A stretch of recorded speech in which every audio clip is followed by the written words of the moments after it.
Hello dear students, this is Sanskriti Makwana, आपकी अपनी English educator. आज हम क्लास 12th की फ्लेमिंगो बुक का चैप्टर सेकेंड लॉस्ट स्प्रिंग को डिस्कस करने वाले हैं। Lost Spring is a book written by Anees Jung. ये जो आपका चैप्टर है Lost Spring Stories of Stolen Childhood, इसका पूरा टाइटल है। ये एक बुक है जिसको लिखा है एनिस जंग नाम की एक राइटर ने। इस बुक में बेसिकली क्या है कि ऐसे बच्चों की कहानियां हैं जिनसे उनका बचपन, जो बचपना था, उनसे छीन लिया गया, उनका बचपन कहीं खो गया है। लॉस्ट स्प्रिंग, यहाँ पर कोई स्प्रिंग सीजन के खोने की बात नहीं हो रही है। स्प्रिंग मतलब यहाँ पर राइटर ने बचपन से, चाइल्डहुड से स्प्रिंग को कंपेयर किया है और उन बच्चों की कहानियों को लिखा है जिसमें उन बच्चों को बचपन में ही, लाइक कि बच्चों के बचपन में क्या होते हैं, खेलने कूदने के दिन होते हैं और इंजॉय करने के दिन होते हैं। तो यहाँ पर जितनी भी स्टोरीज राइटर ने लिखी है उसमें बच्चों को बचपन से बहुत सारे बर्डन है, उन पर रिस्पॉन्सिबिलिटीज आ गई है। तो ऐसे कुछ बच्चों की स्टोरीज को इन्होंने मेंशन किया है। तो इस बुक में बहुत सारी ऐसी स्टोरीज है, बट हमारे चैप्टर में 2 स्टोरीज प्रिस्क्राइब्ड है जिसको आज हम पढ़ने वाले हैं। तो चलिए शुरू करते हैं। फर्स्ट स्टोरी का टाइटल राइटर ने दिया है समटाइम्स आई फाइंड अ रूपी in the garbage. Garbage means तो कचरा होता है। तो पहली जो कहानी है उसका मैं आप लोगों को बेसिक प्लॉट क्लियर कर देती हूँ। पहली जो स्टोरी है वो साहेब नाम के एक लड़के की है जो एक रैग पिकर है, मीन्स कचरा उठाने वाला बच्चा है। उसकी फैमिली भी यही काम करती है, कचरा उठाने का काम करती है।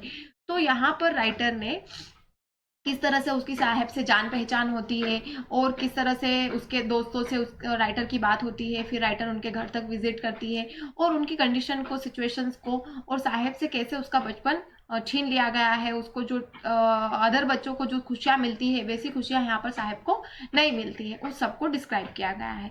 तो चलिए पढ़ते हैं। Why do you do this? I ask Saheb, whom I encounter every morning scrounging for gold in the garbage dumps of my neighborhood. Neighborhood मतलब आस पड़ोस में, scrounging मतलब सर्चिंग फॉर समथिंग, किसी चीज को ढूंढना। तो एनकाउंटर मतलब कि नजर आना या रोज दिखाई देना, कोई चीज मिलना।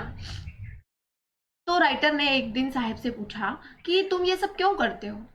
वो साहेब जो राइटर को रोज सुबह कुछ ना कुछ ढूंढते हुए, कहाँ पर क्या ढूंढते हुए, गोल्ड। कहाँ पर? गार्बेज डंप्स में, कूड़े कचरे के ढेरों में। उनके राइटर के जो आस पड़ोस में कूड़े कचरे के जो ढेर कहीं पर भी दिख जाते हैं उसमें क्या करता है, वो गोल्ड ढूंढता है। गोल्ड मीन्स यहाँ पर सचमुच का कोई गोल्ड नहीं ढूंढ रहा है, वो क्या कर रहा है, कोई भी ऐसी काम की चीज जिसको बेच करके उसको क्या मिल सके, पैसे मिल सके। आपने भी आपके आस पड़ोस में कहीं पर भी ऐसे रैग पिकिंग बच्चों को देखा होगा जो कचरा उठाते हैं, कचरे में से कोई प्लास्टिक की बोतल या फिर कांच की बोतल, कार्डबोर्ड, ऐसा कुछ उठा करके वो कलेक्ट करते हैं, अपनी थैली में भरते रहते हैं ताकि वो उसको बेच करके कुछ पैसे उनको मिल सके। तो इसी को साहेब क्या बोलता है, गोल्ड बोलता है। उसके लिए क्या है, गोल्ड है। Saib left his home long ago, sat amidst the green field of Dhaka. His home is not even a distant memory. जो साहेब है वो कहाँ का रहने वाला है, Dhaka. Dhaka is the capital of Bangladesh. Bangladesh is the neighbouring country of India. India की जो नेबरिंग कंट्री है बांग्लादेश, उसका कैपिटल है ढाका। तो साहेब ने अपना घर कई साल पहले, कई टाइम पहले छोड़ दिया है। उसको तो याद भी नहीं है कि उसका घर कैसा था। There were many storms that swept away their field and homes, his mother tell him. उसकी माँ ने उसको बताया है कि वो जिस जगह पर रहते थे ढाका में, वहां पर क्या होता था कि बार बार स्ट्रोम्स यानी तूफान आते थे तो उनकी फील्ड और उनके घर को सबको क्या कर देते थे, वो उजाड़ करके रख देते थे। तो इसीलिए वो बार बार स्ट्रोम्स के वजह से उनका घर और उनकी फील्ड क्या हो जाती थी, डिस्ट्रॉय हो जाती थी। तो वो उन सब जगहों को छोड़ करके आ गए। ऐसा किसने बताया, उसकी मदर ने, साहेब की मदर ने साहेब को बताया है। That's why they left looking for the gold in the big cities where he now lives. इसीलिए वो क्या हो गए, वहां से आ करके, वहां से माइग्रेट करके यहाँ बड़ी सिटी में आ गए। और क्या कर रहे हैं, यहाँ पर क्या कर रहे हैं, वो गोल्ड ढूंढ रहे हैं, मतलब एक अच्छी सर्वाइवल ढूंढ रहे हैं कि हो सकता है कि बड़ी सिटी है तो उनको सर्वाइवल के यहाँ पर अच्छे मौके मिलेंगे। I have nothing is to do, he mutters looking away. वो इधर उधर देखते हुए मटर करता है। मटर मीन्स जब कोई धीरे धीरे बहुत बड़बड़ाते हुए बोलता है। तो साहेब बोलता है कि मेरे पास कोई दूसरा काम ही नहीं है, इसीलिए तो कचरा उठाने का काम करता हूँ। गो टू स्कूल, आई से ग्लीबली realizing immediately how hollow the advice must sound. अब राइटर उसको क्या बोलती है, गो टू स्कूल, तो तुम स्कूल जाओ. ग्लीबली मतलब ये जानते हुए भी कि ये जो इनका क्वेश्चन है, ये जो उनकी सजेशन है, ये बहुत ज्यादा क्या है, मीनिंगलेस है. क्योंकि ऐसी कंडीशन में, जिस कंडीशन में साहेब रह रहा है, उसके लिए सर्वाइवल मतलब 2 टाइम का खाना और सिर पर एक छत होना भी बहुत ज़्यादा मुश्किल है. उन लोगों के लिए ये सजेशन कि स्कूल जाओ, ये बहुत ही ज़्यादा क्या है, मीनिंगलेस है. और राइटर को जल्दी ये रियलाइज हो जाता है कि इनकी एडवाइस कितनी मीनिंगलेस है. There is no school in my neighbourhood, when they build one I will go. तो साहेब फिर बोलता है, साहेब एक मासूम सा इनोसेंट सा बच्चा है, तो वो बोलता है कि मेरे आसपास में कोई स्कूल ही नहीं है, अगर स्कूल बनेगा तो मैं जरूर जाऊंगा. आगे राइटर बोलती है, if I start A school will you come, I ask half jokingly. अब मजाक करते हुए, अब एक तो साहेब की कंडीशन पहले से खराब है और ऊपर से राइटर उसके साथ मजाक कर रही है, और मजाक करते हुए उसको पूछ भी रही है कि अगर मैं कोई स्कूल स्टार्ट करूंगी तो क्या तुम आओगे. Yes he says smiling broadly. बहुत जोर जोर से हंसते हुए उसने कहा कि हाँ बिल्कुल मैं आऊंगा, आप स्कूल स्टार्ट करोगी तो मैं जरूर आऊंगा. A few days later I see him running up to me, is your school ready. कुछ ही दिनों बाद जब साहेब फिर से उस राइटर को मिलता है तो उसके पीछे पीछे भागते हुए वो पूछता है कि क्या तुम्हारा स्कूल रेडी हो गया, तुम बोल रही थी ना कि तुम स्कूल स्टार्ट करोगी. It takes longer to build a school, I say embraced at having made a promise that was not mean. अब राइटर को ये रियलाइज हुआ कि उन्होंने एक ऐसा प्रॉमिस कर दिया था, उसके मन में एक ऐसी उम्मीद जगा दी थी जिसका कोई मतलब ही नहीं था. अब वो उसको और उदास नहीं करना चाहती थी, इसलिए उसने सिर्फ इतना ही कहा कि स्कूल बनने में बहुत ज्यादा समय लगता है. जबकि वो बहुत ज्यादा क्या फील कर रही थी, एम्ब्रेस्ड. एम्ब्रेस्ड मीन शर्मिंदा महसूस कर रही थी कि उसने उसको ऐसा क्यों बोला कि मैं स्कूल स्टार्ट करूंगी. But promises like mine around in every corner of his bleak world. bleak मतलब empty, खाली दुनिया उसकी. तो जैसा कि राइटर ने उसको प्रॉमिस किया था, ऐसे कई सारे प्रॉमिस उसको उसकी इस खाली दुनिया में पड़े हुए, मतलब कई सारे आते जाते लोगों ने उससे कई सारे ऐसे प्रॉमिस किए होंगे जो आज तक कभी पूरे नहीं हो पाए. After months of knowing him I ask him his name. कई महीने तक राइटर उससे मिलती रही, बातें करती रही, और जब कई महीने बीत गए उसको जानते जानते जानते कि हाँ मैं इस बच्चे को जानती हूँ, एक दिन उसने उसका नाम पूछा कि तुम्हारा नाम क्या है. Saheb Alam, he announce. He does not know what is means. अब तो उसने बड़े ही प्राउडली कहा कि मेरा नाम साहेब आलम है, और राइटर बोलती है कि उसको तो बेचारे को अपने नाम का मतलब भी नहीं पता है. If he new it's meaning, Lord of the universe, he would have a hard time believing it. A hard time believing it means something is no unbelievable. अगर उसको ये पता होता कि उसके नाम का मतलब क्या है, लॉर्ड ऑफ यूनिवर्स मतलब इस दुनिया को बनाने वाला, इस दुनिया का मालिक, और उसके नाम से बिल्कुल उसका जो नाम है और उसकी जो कंडीशन है वो बिल्कुल एक दूसरे के क्या है, अपोजिट है. यहाँ तो उसका सर्वाइवल मुश्किल है और उसका नाम है साहेब आलम. और अगर उसको अपने नाम का मतलब ही नहीं पता है पहली बात तो, और अगर पता होता तो फिर भी वो उस नाम पे बिलीव नहीं कर पाता कि मेरे नाम का ये मतलब होता है. Unaware of what his name represents, he roams the street with his friends and an army of barefoot boys who appears like the morning birds and disappear at noon.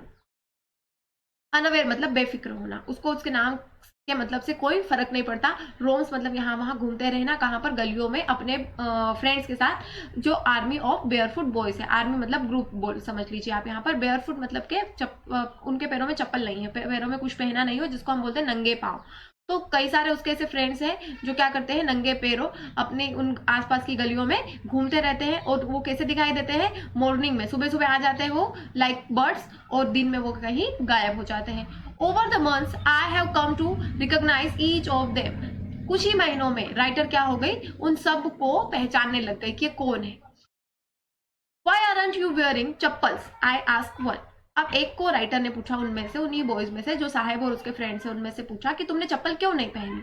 My mother did not bring them down from the self, he answered simply. तो उसने कहा कि मेरी जो चप्पल थी वो self पे रखी हुई थी और मेरी हाइट छोटी है, मैं सेल्फ पे नहीं पहुंच पाता हूँ, और मेरी मम्मी ने मुझे वो सेल्फ से नीचे नहीं उतार के दी, इसलिए मैंने चप्पल नहीं पहनी. तो फर्दर एक बॉय बोलता है, even if she did he will throw them off at another who is wearing shoes that do not match. When I commented on it, he shuffles his feet and says nothing. तो एक boy है जिसके पैरों में जूते तो पहने हुए हैं, पर दोनों पैरों में जो जूते हैं वो अलग अलग जूते हैं, अलग अलग शूज पहन रखा है उसने दोनों पैरों में। तो वो बोलता है कि अगर इसकी मम्मी इसको उतार के देती फिर भी ये क्या करता, पहनता नहीं और उसको फेंक देता। तो जब राइटर ने उसके शूज पर कमेंट कर दिया कि तुमने तो दोनों पैरों में अलग अलग शूज पहने हैं, तो वो अपने फीट को सफल करने लगा। फीट को सफल करना मतलब एक के ऊपर दूसरा पैर रख करके उसको छुपाने की कोशिश करना, और उसने कुछ नहीं कहा। I want shoes, says the third boy who has never owned a pair all his life. अब तीसरा बच्चा जो वहां पर खड़ा है, साहिब का फ्रेंड, वो बोला है कि मुझे भी जूते चाहिए, क्योंकि उसने लाइफ में कभी भी जूते पहने ही नहीं है। Traveling across the country, I have seen children walking barefoot in cities on village roads. It is not lack of money, but a tradition to say barefoot is one explanation. अब writer का काम है यहाँ वहाँ घूमते फिरते रहना, तो राइटर ने बोला कि कंट्री में घूमते फिरते इस देश में मैंने कई ऐसे बच्चे देखे हैं, कई सिटी में, कई विलेज में ऐसे बच्चे देखे हैं जो क्या करते हैं, बेयरफुट घूमते रहते हैं, बिना चप्पल के घूमते रहते हैं। आपने भी ऐसे बच्चे देखे होंगे जिनकी कंडीशन बहुत ज्यादा खराब है। आपने देखा होगा कि बच्चे क्या करते हैं, बेयरफुट घूमते रहते हैं, बिना चप्पल के वो घूमते हैं। तो इसका मतलब ये नहीं है, वो इसका एक्सप्लेनेशन देते हैं। जिन लोगों के पास चप्पल नहीं है वो एक्सप्लेनेशन में क्या बोलते हैं कि ऐसा नहीं है कि हमारे पास पैसे नहीं है, ये हमारा ट्रेडिशन है, हमारा ट्रेडिशन है कि हम पैरों में कुछ नहीं पहनते हैं। I wonder if this is only an excuse to explain away the perpetual state of poverty. Perpetual means permanent, ऐसी सिचुएशन जो कभी भी चेंज नहीं हो सकती। तो राइटर को बहुत ही आश्चर्य महसूस होता है कि लोग कैसे कैसे बहाने बनाते हैं एक्सप्लेन करने के लिए कि भैया हम इतने गरीब हैं, जो हमारी स्टेज सिचुएशन है जो वो परमानेंट गरीबी वाली है, वो कभी भी चेंज नहीं हो सकते, हम ऐसे ही रहेंगे हमेशा, और हमारे पास कभी भी चप्पल नहीं हो सकते। तो उसको एक्सप्लेन करने के लिए, उसको लोगों को समझाने के लिए वो क्या बोल देते हैं कि ये तो हमारा ट्रेडिशन है। ऐसा नहीं कि हमारे पास पैसे नहीं है चप्पल खरीदने के लिए, तो हमारा ट्रेडिशन है कि हम कुछ पहनते ही नहीं है पैरों में। I remember story a man from Udupi once told me. अब यहाँ पर राइटर को एक स्टोरी याद आ गई। उडुपी क्या है, कर्नाटका का एक शहर है उडुपी। तो एक बार एक आदमी ने उनको एक कहानी बताई थी, तो उडुपी शहर की एक कहानी उनको याद आ गई, वही ये राइटर हमारे साथ यहाँ पर शेयर कर रही है। As a young boy he would go to school past an old temple where his father was a priest. He would stop briefly at the temple and pray for a pair of shoes. अब एक उडुपी में एक बच्चा रहता था जो क्या करता था, रोज स्कूल जाया करता था, और स्कूल जाता था तो बीच में क्या पढ़ता था, एक मंदिर पढ़ता था, और उसी मंदिर में उसके पापा क्या थे, प्रेस्ट थे। प्रेस्ट मीन्स पुजारी थे। तो वो थोड़ी देर के लिए मंदिर में रुक करके भगवान के सामने क्या करता था, प्रे करता था। और क्या प्रे करता था कि भगवान प्लीज प्लीज मुझे क्या कर दो, एक जोड़ी जूते दिला दो, मेरे पास शूज नहीं है तो मुझे एक जोड़ी जूते मिल जाए। 30 years later, I visited his town and the temple, which was now drowned in an air of desolation. Desolation means एकांत। अब वहां पर कुछ भी नहीं है, खाली जगह है। तो 30 साल बाद जब राइटर वहां पर विजिट करती है तो देखती है कि उस टेम्पल के पीछे जो एरिया है, अब वहां पर कुछ भी नहीं है, वो क्या है, खाली हो चुका है। ड्राउंड मीन्स डूब चुका है, जो टेम्पल है वो भी क्या हो चुका है, डूब चुका है। In the backyard where lived the new priest, there were red and white plastic chair. A young boy dressed in a grey uniform wearing socks and shoes arrived panting and threw his school bag on a folding bed. Backyard में, जहां पर वो पहले पुजारी रहा करते थे, अब क्या है, अब यहाँ पर एक नया पुजारी रहता है। उसके घर के बाहर रेड और व्हाइट कलर की प्लास्टिक चेयर्स हैं, और अब इनका जो बच्चा है, जो वो बच्चा छोटा बच्चा था जब वो जूते मांगा करता था, वैसा ही अब इस नए पुजारी का भी एक बच्चा है, बट ये वेल ड्रेस्ड है, इसने ग्रे कलर की यूनिफॉर्म पहनी है, इसके सॉक्स है, शूज है, और वो स्कूल से जब आ रहा है तो पेंटिंग करते हुए, पेंटिंग करना मतलब हाफते हुए आ रहा है, क्योंकि उसका बहुत भारी हैवी सा बैग है उसके शोल्डर्स पर, और आकर के अपने बैग को वो फोल्डिंग बेड पर फेंक देता है। Looking at the boy, I remembered the prayer another boy had made to the goddess when he had finally got a pair of shoes. Let me never lose them. अब इस बच्चे को देख करके राइटर को एक और बच्चा याद आ जाता है जिसने ये प्रेयर करी थी कि भगवान आपने मुझे शूज तो दे दिए हैं, बट आप कभी भी मुझसे ये शूज घूमे ना, खोए ना, प्लीज ऐसा कुछ करना, आप मेरी ये प्रेयर सुन लो कि मेरे जूते कभी भी मुझसे खोए ना। The goddess had granted his prayer. Young boys like the son of the priest now wore shoes, but many others like the rag pickers in my neighborhood remain shoeless. तो यहाँ पर दोनों का कंपेयर कर रही है पोएटिस और writer कि वो जो प्रेस्ट का बच्चा है जो उस समय क्या करता था, जूते मांगा करता था, आज ऐसे प्रेस्ट के बच्चों को शूज तो मिल गए हैं और उनके शूज हमेशा के लिए उनके पास है। भगवान ने उनकी इच्छा भी सुन ली कि कोई उनके जूते चुराएगा नहीं है, उनके शूज उनसे कभी घूमेंगे नहीं, खोएंगे नहीं। बट कई सारे ऐसे रेक पिकर्स बॉय अभी भी राइटर के नेबरहुड में रहते हैं जो अभी भी क्या है, शूलेस है, अभी भी उनके पास शूज नहीं है। My acquaintance with the barefoot rag pickers lead me to Simapuri, a place on the periphery of Delhi at miles away of it, metaphorically. Metaphorically means symbolically. Acquaintance मतलब जान पहचान। इन बेयरफुट रेक पिकर्स के साथ जो writer की जान पहचान हो गई थी, तो इन्हीं के साथ राइटर कहाँ चली गई, एक रोज सीमापुरी गई। सीमापुरी क्या है, एक पेरिफेरी ऑफ दिल्ली, मतलब दिल्ली से थोड़ा बाहर एरिया है जिसका नाम है क्या है, सीमापुरी। और ये दिल्ली से तो दूर है ही, साथ ये मेटाफोरिकली दिल्ली का पार्ट है, क्योंकि जो दिल्ली है वो बहुत ही डेवलप्ड सिटी है और ये सीमापुरी जो है, यहाँ के लोग बहुत ही ज्यादा ओल्ड सिचुएशंस में रह रहे हैं, बहुत ही ज्यादा पिछड़े लोग हैं यहाँ के। तो ये दिल्ली से बहुत क्या है, मेटाफोरिकली डिफरेंट है। Those who live here are squatters who came from Bangladesh back in 1971. Saheb's family is among them. ये जो यहाँ पर सीमापुरी में जो लोग रहते हैं, जो रेक पिकर्स रहते हैं, ये क्या है, स्क्वेटर्स है। What is स्क्वेटर्स? ऐसे लोग जिन्होंने क्या कर लिया है, गवर्नमेंट की जमीन पर इलीगली कब्जा कर लिया है। तो 1971 में जब बांग्लादेश में बहुत ज्यादा बाढ़ आ गई थी, तो वहां से बहुत सारे लोग क्या कर गए थे, माइग्रेन करके इंडिया आ गए थे और इंडिया में कहाँ आकर के रहने लगे थे, दिल्ली के इस सीमापुरी इलाके में रहने लगे थे। और इनके पास यहाँ रहने का कोई भी लीगल अथॉरिटीज नहीं है, कोई भी लीगल इनके पास जमीन के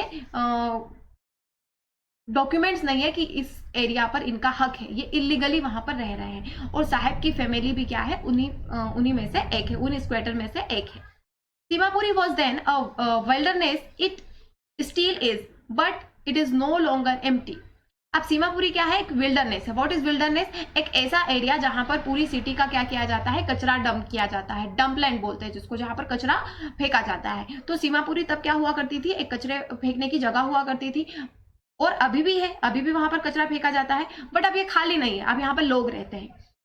इन structures of mud with roofs of tin and tarpaulin, devoid of sewage, drainage और running water, live 10,000 rag pickers. अब कैसे स्ट्रक्चर है इनके, मिट्टी से बने हुए घर हैं और इनकी टीन की रूफ है और टार्पोलिन से बनाई हुई रूफ है। टार्पोलिन मीन्स होता है, हम बोलते तरपाल, जिससे बाहर पानी नहीं जाता है। और यहाँ पर कोई प्रॉपर ड्रेनेज सिस्टम नहीं है, वैसे ही रनिंग वाटर है, जहाँ वहाँ से पानी है, समझ लीजिए आपकी कीचड़ है। ऐसे एरिया में यहाँ पर 10,000 रेक पिकर सीमापुरी में अभी रह रहे हैं। They have lived here for more than 30 years without an identity and without permits, but with ration cards that get their names on voters list and enable them to buy grain. अब ये जो लोग हैं यहाँ पर सीमापुरी में रह रहे हैं, इनकी कोई आइडेंटिटी नहीं है, कोई पहचान नहीं है, और बिना पहचान के वो 30 साल से यहाँ पर रह रहे हैं। बट इनके पास क्या है, राशन कार्ड है, और राशन कार्ड है इसीलिए इनका नाम क्या है, वोटर लिस्ट में भी है। तो आप ये समझ लीजिए कि ये जो सीमापुरी में रेक पिकर्स रह रहे हैं, तो यहाँ के जो भी मिनिस्टर्स हैं, जो भी MLAs हैं, उन्होंने अपने फायदे के लिए क्या किया है, इन लोगों के नेम्स को वोटर लिस्ट में लिखवा दिया है। इनको यहाँ पर रहने के लिए कोई भी लीगल अथॉरिटीज नहीं है, बट फिर भी इनका नाम क्या है, वोटर लिस्ट में है, ताकि ये क्या कर सकते हैं, उनको वोट दे सकते हैं। और बदले में इनको क्या मिलता है, राशन कार्ड के थ्रू राशन मिलता है, जिससे वो अपना ग्रेन मिलता है, जिससे वो अपना पेट भर लेते हैं। तो मिनिस्टर्स ने अपना फायदा देखते हुए इनके क्या बनवा दिए हैं, वोटर कार्ड और राशन कार्ड। इसके अलावा उनके पास कोई भी आइडेंटिटी नहीं है। Food is more important for survival than an identity. If at the end of the day we can feed our families and go to bed without an aching stomach, we would rather live here than in the fields that give us no grain, say a group of women in tattered saris when I ask them why they left their beautiful lands of green fields and rivers. अब एक वहां पर बहुत सारी women's थी, बहुत सारी ladies का ग्रुप था जिसने टैटर्ड साड़ी पहन रखी, टैटर्ड मीन्स फटी पुरानी सी साड़ियां पहन रखी थी। तो हमारी राइटर ने उनसे जाकर के पूछा कि जब बांग्लादेश में आपकी खुद की जमीनें थी, वहां पे नदियां थी, खेत थे, तो फिर आप उन सबको छोड़ करके क्यों आ गए? तो उन्होंने कहा कि फिलहाल तो हमारे लिए क्या है, खाना जरूरी है, कोई आइडेंटिटी जरूरी नहीं है। हमारे सर्वाइवल के लिए मीन्स हमें जिंदा रहने के लिए क्या चाहिए, खाना चाहिए, और वो हमें राशन कार्ड से मिल रहा है। बदले में हम क्या करते हैं, उन मिनिस्टर्स को, उन एमएलए को वोट देते हैं। बट वो बोलती है कि अगर हम पेट भर के खाना खा पाते हैं और बिना पेट दर्द के, विदाउट स्टोमक एकिंग, मीन्स कि अगर आप खाना नहीं खाते तो आपके पेट में दर्द होता है ना, वो वाला, भूख के मारे, तो अगर हम रात को बिना कोई दर्द के सो पाते हैं तो ये हमारे लिए बहुत बढ़िया है। उन फील्ड से जो हमें कोई भी ग्रेन नहीं देती थी, मीन्स फील्ड तो थी हमारी, खेती बाड़ी तो थी हमारी, बट क्या होता था वहां पर जनरली, बाढ़ की वजह से क्या होता था वहां पर कि सारी फसलें उनकी बर्बाद ही हो जाती थी साल भर में, तो उनके पास कोई ग्रेन तो होता नहीं था। तो उससे तो ये बेटर है, ये वाली लाइफ बेटर है, ऐसा वो टैटर्ड साड़ी वाली वुमेन उनको रिप्लाई करती है। Whenever they find food, they pitch their tents that become transit home. जब भी उनको जहां खाना मिलता है, ट्रांजिट होम मीन्स जो टेंट के बने हुए टेम्पररी घर होते हैं उनको बोलते हैं ट्रांजिट होम। जहां उनको खाना मिलता है वहां वो टेंट बना करके रहने लगते हैं। Children grow up in them becoming partners in survival, and survival in Seemapuri means rag picking. अब जो बच्चे बड़े होते हैं वो भी इन सर्वाइवल में अपने पेरेंट्स का हेल्प करने लगते हैं, पार्टनर बन जाते हैं वो भी। और सीमापुरी में सर्वाइवल करना मीन्स रेक पिकिंग करना। यहाँ के लोगों को आदत पड़ गई है अब कि उनका क्या है, एक ही ऑप्शन है उनके पास, एक ही काम है उनका, कचरा उठाने का। Through the years it had acquired the proportion of a fine art, garbage to them is gold, and it is their daily bread, a roof over their heads, even if it is a leaking roof, but for a child it is even more. अब कई सालों में, कई साल से सीमापुरी के लोग क्या कर रहे हैं, रेक पिकिंग का काम कर रहे हैं, कचरा उठाने का काम कर रहे हैं। तो अब उन्होंने क्या कर लिया, इसमें महारत हासिल कर लिया, इस आर्ट में। अब ये इनके लिए क्या बन गया है, एक आर्ट बन गया है कि कचरा उठाना भी एक कला है, जिसमें क्या करते हैं कि बड़े ही अच्छे तरीके से अपने काम की चीजों को उठा लेते हैं और बाकी चीजों को वहीं छोड़ देते हैं। तो गार्बेज उनके लिए क्या है, गोल्ड है। गार्बेज से उनको क्या मिलता है, 2 टाइम का खाना मिलता है, और उनके छत पर रूफ है, सर पर सॉरी छत है। चाहे वो क्या कर रही है, लीक कर रही है, उससे बारिश का पानी अंदर रिसता है, बट फिर भी ये उनके लिए क्या है, बेटर है। जो ढाका में उनकी लाइफ थी उससे यहाँ पर क्या है, वो बेटर लाइफ जी रहे हैं। बट बड़ों के लिए, जो बड़े लोग होते हैं, जो एल्डर्स हैं, उनके लिए ये जो गार्बेज है इसका अलग मीनिंग है, और बच्चों के लिए गार्बेज का अलग मीनिंग है। बच्चे क्या करते हैं, इसमें अपना सर्वाइवल, रोटी कपड़ा मकान के लिए इसमें से अच्छी अच्छी चीजें उठा करके उसको बेच करके पैसा लेते हैं। और बच्चे क्या ढूंढते हैं इसमें, वो हम आगे समझते हैं। बच्चों के लिए कुछ और ही मीनिंग है। आई समटाइम्स फाइंड अ रूपी, इवन अ 10 रुपी नोट, तो Saheb says in his eyes lightning up. तो साहेब बोलता है कि कभी कभी मुझे इस कचरे में 1 रुपए का सिक्का भी मिल जाता है, और कभी कभी तो 10 रुपए भी मिल जाते हैं। तो बच्चे ये ढूंढते हैं। तो ऑब्वियसली जब बच्चे को, when you can find a silver coin in a heap of garbage, you don't stop scorching, for there is hope of finding more. तो राइटर आगे बोल रहे हैं कि ऑब्वियसली अगर बच्चे को उसमें 1 रुपए का सिक्का, 10 रुपए की नोट मिल जाती है, मीन्स कभी वो भी ये भी सोचेगा कि कभी मुझे चांदी का सिक्का मिल जाएगा। तो स्क्रॉचिंग करने से, ऐसे सर्चिंग करने से, इसे ढूंढते रहने से कचरे में उसको इतनी अच्छी चीजें, इतनी कीमती चीजें मिल जाती है, तो उसको और उम्मीद जागती है कि मुझे और कुछ मिलेगा। 1 रुपए का सिक्का मिला तो उसे ये उम्मीद जागे कि कल मुझे 5 रुपए का सिक्का मिलेगा। तो इसीलिए उसको इस कचरे के ढेर में स्क्रॉचिंग करना बुरा नहीं लगता है। It seems that for children, garbage has a meaning different from what it means to their parents. For the children, it is wrapped in wonder.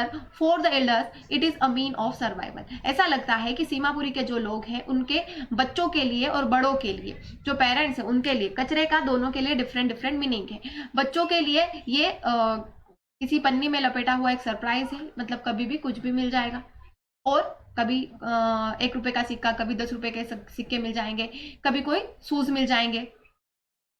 और बड़ों के लिए, जो बड़े हैं उनके लिए क्या है कि मीन्स ऑफ सर्वाइवल है। On winter morning I see Saheb standing by the fenced gate of the neighborhood club, watching 2 young men dressed in white playing tennis. I like the game, he hummed, content to watch it standing behind the fence. अब एक winter के दिनों में एक morning में साहिब को writer ने देखा। कहाँ पर देखा? उनके पास के क्लब में, जो क्लब के बाहर, गेट के बाहर, जो फेंस्ड किया हुआ गेट है, मतलब कि गेट के आसपास पूरी बाउंड्री बनाई हुई है और उस बाउंड्री वॉल के बाहर से वो देख रहा है। और दो लोग क्या कर रहे हैं? व्हाइट ड्रेस में ड्रेस्ड अप हुए टेनिस खेल रहे हैं। तो साहिब बोलता है कि मुझे भी ये वाला गेम बहुत पसंद है, और वो वहां से बाहर से अधिकतर देखता रहता है और बोलता है, I go inside when no one is around. He admits the gatekeeper lets me use the swings. और वो बोलता है कि मैं तो कभी कभी क्लब के अंदर भी जाता हूँ, अभी तो मैं बाहर से देख रहा हूँ क्योंकि अंदर प्लेइंग कर रहे, गेम खेल रहे हैं टेनिस, मुझे टेनिस का गेम बहुत पसंद है, और कभी कभी क्या करता हूँ, मैं अंदर भी जाता हूँ, ये जो गेटकीपर है ना, ये मुझे अंदर जाने देता है और झूले भी झूलने देता है। Sahib too is wearing tennis shoes that look strange over his discolored shirt and shorts. अब साहिब ने क्या कर रखे हैं? टेनिस शूज पहन रखे हैं, बहुत ही अच्छे जूते पहन रखे हैं, टेनिस शूज पहन रखे हैं, जो उसको ऑब्वियसली कहीं से मिले होंगे। और उसका जो शर्ट है वो, और उसका जो शॉर्ट्स है, फटे पुराने से डिस्कलर्ड हो रखे हैं, तो उनके कपड़ों के साथ उसके शूज बिल्कुल भी मैच नहीं कर रहे हैं। Someone gave them to me, he says in the manner of an explanation. अब साहिब को भी लग रहा है कि राइटर उसके शूज की तरफ देख रही है, तो वो समझ रही होगी कितने अच्छे जूते उसको कहाँ से मिल गए। तो वो बोल रही है, तो उसको एक्सप्लेन करने के हिसाब से, तरीके से साहिब उसको बता रहा है कि मुझे किसी ने दिए हैं, ये जूते मुझे किसी ने दिए हैं। The fact that they are discarded shoes of some rich boy who perhaps refused to wear them because of a hole in one of them does not bother him. हो सकता है कि कोई अमीर घर का बच्चा हो जिसने अब मना कर दिया हो कि मैं तो ये जूते नहीं पहनूंगा, कि हो सकता है कि उसमें से किसी एक में थोड़ा बहुत होल हो गया हो, बट साहिब को फर्क नहीं पड़ता हो, उस होल से साहिब को बिल्कुल भी फर्क नहीं पड़ता, क्योंकि nothing something is better than nothing. Sahib के पास तो जूते थे ही नहीं, तो उसको ये होल वाले भी शूज अगर मिल रहे हैं तो ये उसके लिए बहुत ज्यादा प्रेसियस है। For one who has walked barefoot, even shoes with a hole is a dream come true. अब ऐसा बच्चा जो कभी क्या करता है, बेयरफुट चलता है, बिना चप्पल के चल लेता है, तो उसके लिए तो होल वाले शूज भी मिलना किसी सपने से कम नहीं है। But the game he is watching so identity is out of his reach. But ये जो गेम है टेनिस का, ये जो खड़ा खड़ा साहिब देख रहा है, ये तो बिल्कुल उसकी पहुंच से परे है। उस गेम तक तो साहिब कभी भी नहीं पहुंच पा सकता। This morning Sahib is on his way to the milk booth, in his hand is a steel canister. अब एक दिन फिर साहिब उसको मिलता है, तो देखा साहिब को राइटर ने कि वो कहाँ जा रहा है? मिल्क बूथ की तरफ जा रहा है, और उसके हाथों में एक स्टील का कैनिस्टर मतलब समझ लीजिए आप कंटेनर है एक स्टील का। I now work in a T store down the road, he says pointed in the distance, I am paid 800 rupees and all my meals.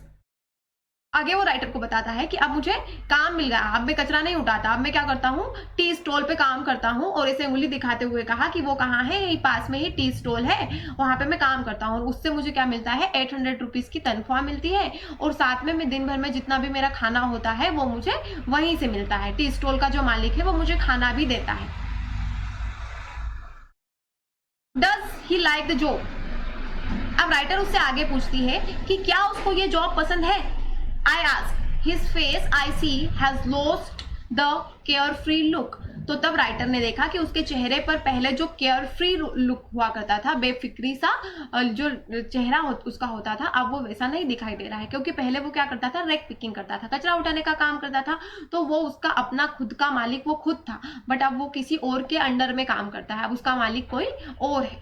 The steel canister seems heavier than the plastic bag he would carry go lightly over his shoulder. अब ये जो steel canister है, मतलब ये जो steel का container है जो उसने अपने कंधे पर उठा रखा है, ये बहुत भारी लग रहा है, और वो जो प्लास्टिक बैग जो अपने साथ कैरी करता था वो बहुत लाइट हुआ करता था, जिसको वो आसानी से अपने कंधे पर उठा करके कहीं पर भी ले जाता था। The bag was his and the canister belong to the man who owns the tea shop. Sahib is no longer his own master now. अब जो बैग था, जब वो कचरा उठाता था, रैक पिकिंग करता था, तब जो बैग था वो उसका खुद का बैग था, उसका मालिक वो खुद था, उसका मन करे तो वो उठाए, उसका मन करे तो ना उठाए। बट अब ये जो कैनिस्टर है ये उसका नहीं है, वो किसका है? वो उस शॉप के ऑनर का है और अब लगता है कि साहेब अपना खुद का मालिक नहीं रहा, अब उसका ऑनर, उसका मालिक कोई और है। तो इस तरह से साहेब से उसका बचपन छीन लिया गया, मीन्स उसका जो केयर फ्री लुक था वो उससे खो गया और अब वो अपनी लाइफ को वैसे एंजॉय नहीं कर रहा है जैसे वो पहले कर रहा था। With this we come to end of the story first. जो साहेब की कहानी थी वो हमने पढ़ ली है। In the next part we will discuss I want to drive a car. इसमें भी हम एक ऐसे ही लॉस्ट स्प्रिंग की स्टोलन चाइल्डहुड की एक स्टोरी को डिस्कस करेंगे। तो आप लोगों को अगर स्टोरी अच्छे से समझ में आई है तो लाइक करिए, अपने फ्रेंड्स के साथ शेयर करिए और चैनल को सब्सक्राइब करिए। Thank you.